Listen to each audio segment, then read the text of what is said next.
Mga pre, araw ng Saturday ngayon, kakawat lang namin January 3, overtime pa kami.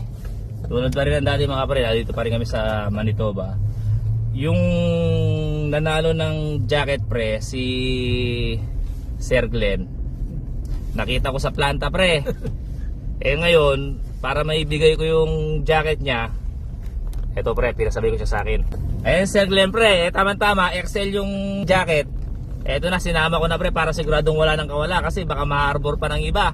Pre, ilang buwan ka na pala rito? 1 month pa lang mahigit. Bali, dumating kami dito November 27. Anong pala, company mo sa atin pre bago ka nakapunta ng Canada?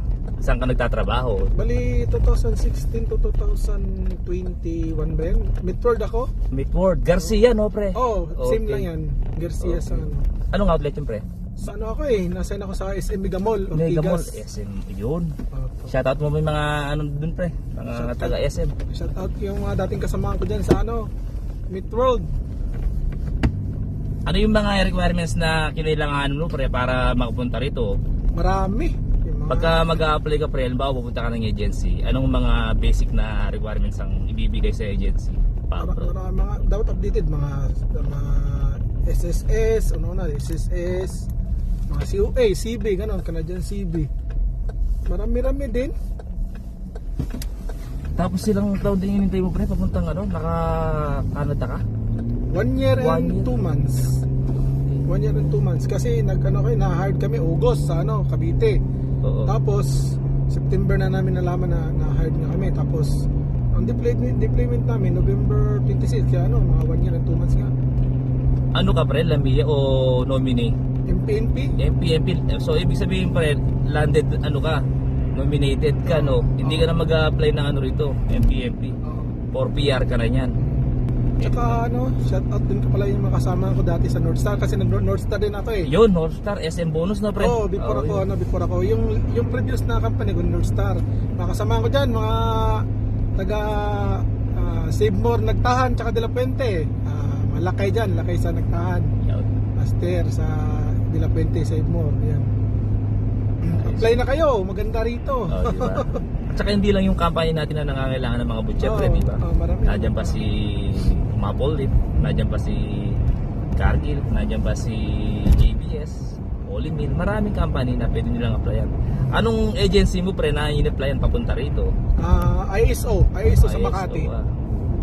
Yung mga tropa mo pre, anong agency nila na nakapunta rito? Bali, 10 kami dito. Yung mga kabatch mo?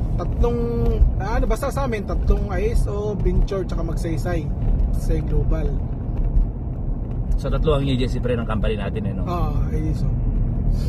Okay sa ISO, mababait yung mga dyan, mga taga-assist sa'yo doon, mga ISO Makati.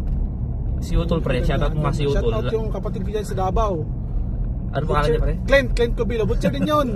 Sa Lats ba yun yung company niya sa Davao? Papalay mo na rito pre. Apply ka na dito. Okay, dito maganda sa Canada. Secured. At saka malayo ang buhay natin sa Pilipinas pre kung oo. ikukumpara mo, di ba pre? Oo, malayo. Kasi kahit paano, kung usaping financial pre, di ba?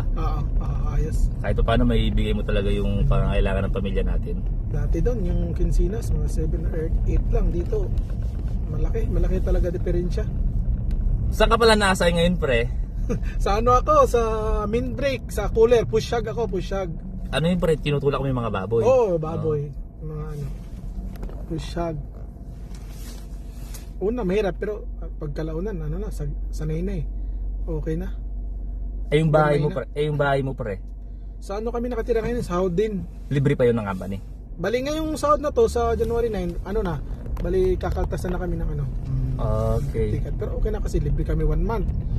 Tapos yung carpool 1 month din. Tapos groceries 2 weeks. Pagkain sa kantin, okay na. Malaking bagay na yung libre sa amin. Kahit pa paano nakapag-ipon na kami ng Nung bago ka pumunta dito pre, magkano yung pocket money mo na dinala rito? Malit lang sa akin, siguro kulang-kulang 300 CAD lang. 300 Canadian dollar. Naubos mo yun pre? Hindi. Kasi nga, halos maraming libre tsaka maraming namimigay. Ayun. Yun. So ibig sabihin kahit hindi ka na masyadong magbaon ng malaking pera Oo, pre, no? oo. Ang babawunin mo lang mga necessary tulad ng jacket. Oo, yun, kailangan. Tsaka talaga. yung konting gamot. Oo. Halimbawa bigla kang lagnatin, dapat meron kang biofluid tsaka paracetamol, no pre? May baon ako mga ganyan, just in case. Tsaka salamat sa yung tulad nung sa IWC, yung mga taga-simbahan, taga-church ba na. Ayun. Para hindi kami homesick, kinukuha kami doon, pinapakain, binigyan kami ng grocery, jacket. Yan. Lahat ng mga Pinoy dito, pag may mga bagong dating, Tulungan talaga yan. wini-welcome nila, binibigyan mga jacket, mga groceries. Yung kagandahan dito sa Tulong-tulong. Oo, tulong-tulong. At saka hindi sila maninibago pre, kasi nga yung store, halos puro Pilipino, di ba? Oo, marami halos Pilipino dito sa mga pamilihan, pati basta dami mga Pinoy dito, hindi ka maano. Ayun pre tulad ng sinabi ni Pre Lodi Sir Glenn sa mga aspiring butcher natin dyan. Patuloy lang kayo pre, no? Kasi tulad ni Sir Glenn, katulad ko pre, hindi naman talaga namin ni-expect na makarating ng Canada. Kumbaga, swerte na tsamba. Yung tsamba na yun pre, tsaka swerte, may kagibat na gawa yun pre. Kahit pa paano, nagpatuloy kami, hindi kami sumuko. Kung kami, nakaya namin pre, what if ba, di ba pre, kung kayo, kaya nyo rin pre.